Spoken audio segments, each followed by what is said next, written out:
Bonjour à tous, donc nous sommes le 15 octobre, donc c'est le tout début des châtaignes. Avant de d'éplucher les châtaignes, faut aller les chercher. Donc je vous invite à venir avec moi. Alors d'abord il ne faut pas aller dans les bois privés où c'est marqué attention chasse, etc. Ici la chasse est interdite, donc c'est une forêt de 60 ou 70 hectares. Donc on voit que beaucoup de choses y sont interdites, la chasse, etc. Et c'est une réserve de vie sauvage du Trégor qui appartient à l'ASPA. Donc là on voit par exemple un très beau châtaignier qui est parti de plusieurs troncs. Alors la raison c'est que ce châtaignier a sûrement été coupé il y a 50 ou 60 ans pour faire du bois, puisqu'on n'utilisait plus la châtaigne. Voilà un autre là. Donc ces châtaigniers ont été coupés pratiquement au ras du sol pour le bois, et ils ont repoussé. C'est pour ça qu'au lieu d'avoir un tronc, on trouve 2, 3, 4, 5, voire 6 troncs.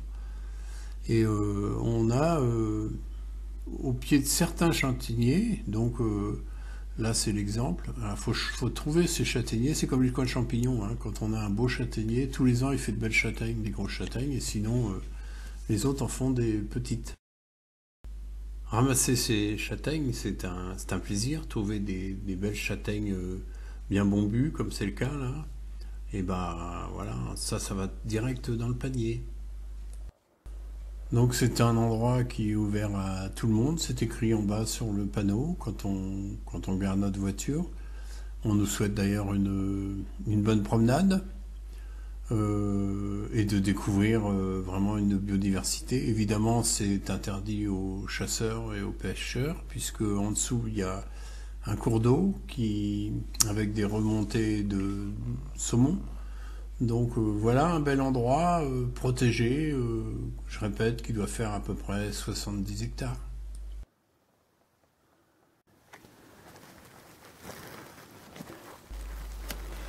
Alors les châtaignes, moi j'aime bien les sortir des bugs comme ça, parce que quand elles sont au sol, elles s'abîment très très vite. C'est-à-dire que quand elles tombent et qu'elles sont éjectées, elles s'abîment très très vite.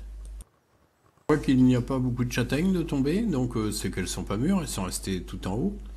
Et c'est les premières qui tombent ont tendance à être plus ou moins véreuses. Donc là on peut voir un petit châtaignier, hop, ça y est, il disparaît de l'écran. Donc voilà, la relève est là. Voilà deux troncs, là c'est un beau châtaignier qui fournit de belles châtaignes tous les ans. Alors dans une bogue, souvent il y a une belle châtaigne et les autres sont un peu plus petites et vides. Donc on va le voir ensemble sans doute sur cette vidéo là. Voilà, donc je vous dégage une châtaigne. Alors je mets des gants. Parce que là elle est complètement fermée. Là on voit la queue qui tenait au bout de la branche. Et forcément à l'opposé, on peut sortir tranquillement les châtaignes qui sont bien dodues, et on laisse celles qui sont plates à l'intérieur. Voilà un très beau spécimen typique. Il a 5 troncs.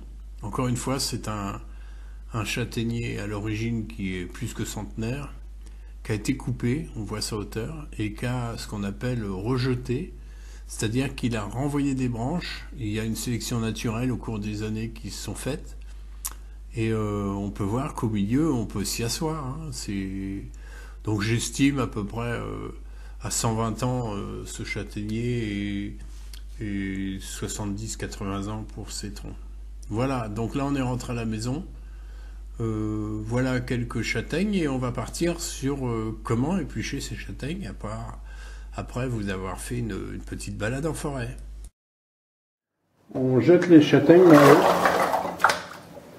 comme ça. Donc c'est pas pour les laver, mais toutes celles qui flottent, on va le voir ensemble là, vous voyez, tout cela elles flottent, elles sont véreuses. Donc on peut les mettre au compost. Alors il y en a beaucoup parce que c'est les premières châtaignes qui tombent. Et quand là il y a eu un coup de vent en Bretagne, du coup j'y suis allé, Et il n'y avait pas beaucoup de châtaignes par terre. Et celle qui tombe, souvent, c'est les véreuses, quoi. Qui tombent en premier. C'est comme les pommes. Donc, comme je vous ai dit, c'est pour faire une petite crème de marron. J'en ai pas besoin de beaucoup. Voilà.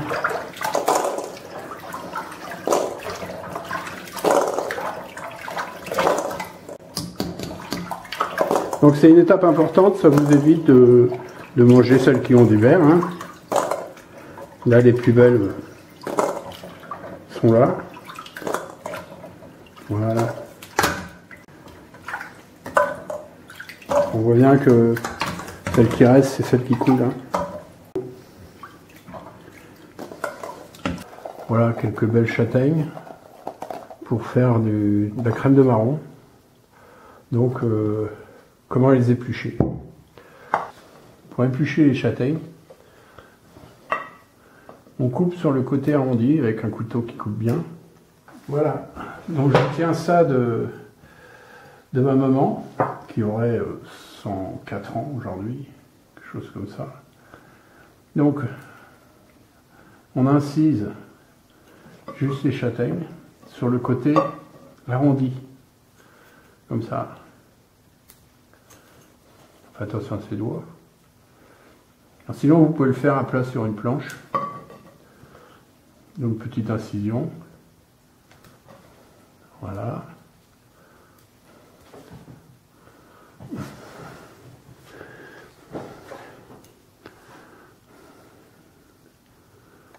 On peut voir la coupure, hein. Ça suffit. Hein.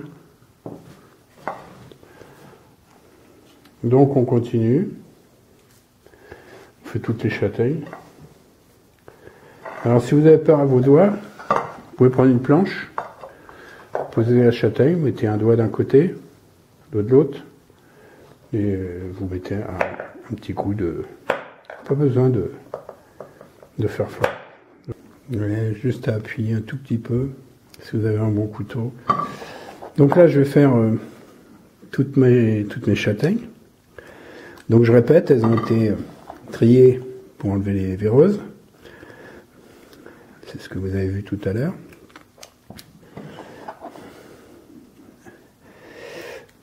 Là, on va les fendre, c'est la deuxième opération.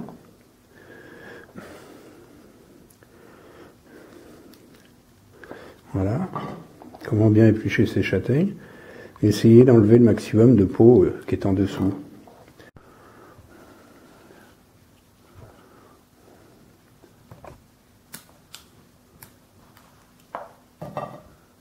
Donc, les châtaignes sont toutes fendues comme ça. Voilà. Donc, quelque chose d'important. Quand vous allez ramasser des châtaignes, n'attendez pas pour les cuisiner, pour les préparer.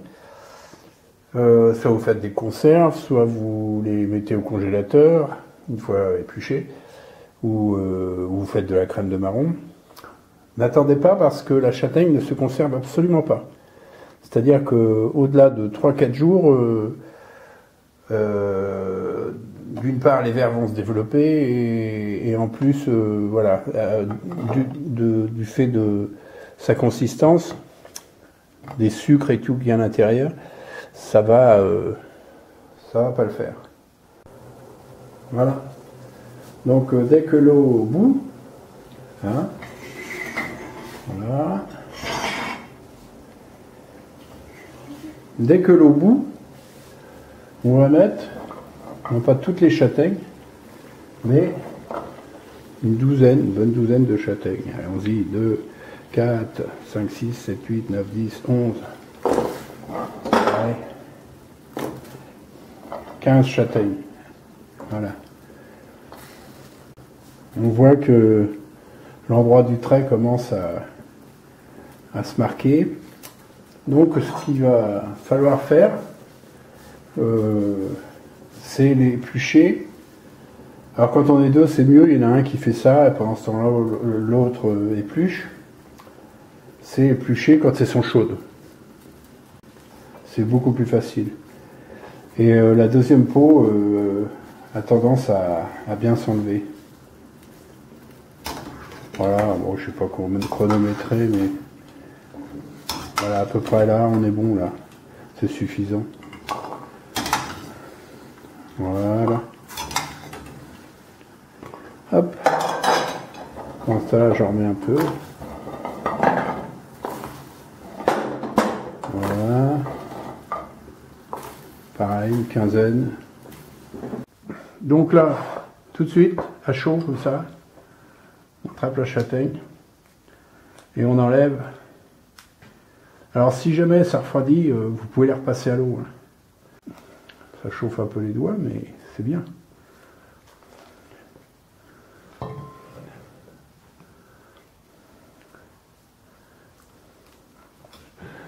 Voilà comment éplucher les châtaignes. Alors je répète, les châtaignes ne se conservent pas du tout. Vous voyez, quand vous voyez ça, bah, ça vous l'enlevez. Hein. Justement, c'est fait pour ça. Alors, évidemment, elles ne sont pas cuites. Hein. Ça, c'est une autre opération hein, que je vais vous faire voir. Là, c'est sur l'épluchage. Et sinon, après, je vais vous faire comment faire une bonne crème de marron. Quand vous les avez comme ça, épluchés, quoi. Alors, il y a un outil indispensable pour faire une bonne crème de marron, c'est le presse-légumes. Donc, j'espère que tout le monde sait ce que c'est qu'un presse-légumes. Sinon, vous le verrez dans ma prochaine vidéo. Parce que c'est des instruments de cuisine qu'on oublie un peu et qui sont très efficaces en cuisine quand on veut cuisiner, quoi. Voilà, donc parce qu'une crème de marron bien faite, avec une petite chantilly dessus, je peux vous assurer que c'est un régal, quoi. Alors on dit crème de marron, mais c'est crème de châtaigne. Hein. Et ça n'a rien à voir avec le marron d'Inde. Vous voyez, celle-là, elle me plaît pas. Et ben je la mets pas. Voilà, faut pas hésiter.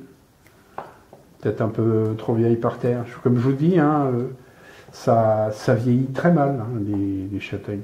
Et quand on les ramasse, des fois il y a des vieilles. Donc à l'épluchage, déjà on a contrôlé avec les trucs de l'eau, et à l'épluchage on élimine encore pour faire une bonne compote. Alors une bonne crème, pardon. Vous pouvez aussi faire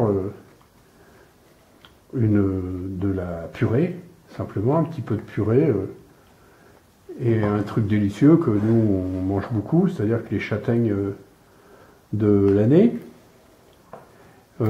qui sont stérilisées au sous-sol, on peut les garder plusieurs années, et ben quand on met une volaille au four, on met une quinzaine de châtaignes autour, en fin de cuisson, dans le jus, autour du poulet qui rôtit.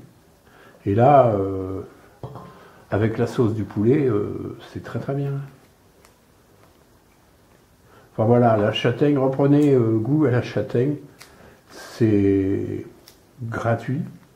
Moi je replante des châtaigniers. Il suffit d'aller faire une belle balade avec des enfants en forêt, leur apprendre ce que c'est que ce qu'on fait là. Ramasser la châtaigne, peler la châtaigne, et vous leur servez en petit dessert une crème de marron, une crème de châtaigne. Voilà, c'est l'école de la vie.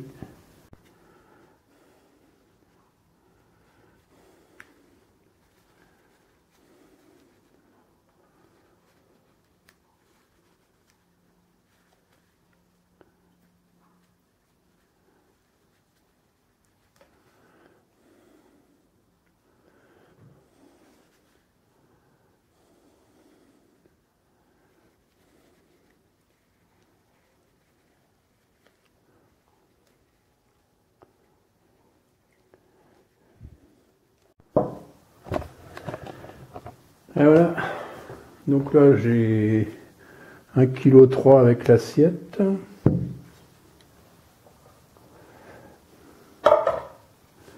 Et là j'ai 400 grammes d'assiette.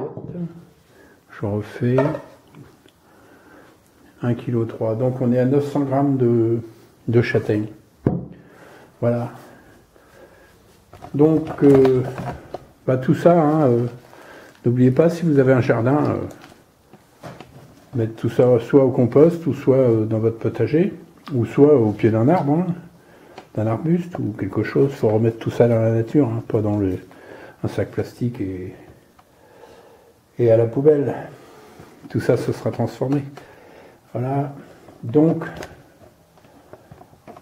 c'est fini pour les épluchages.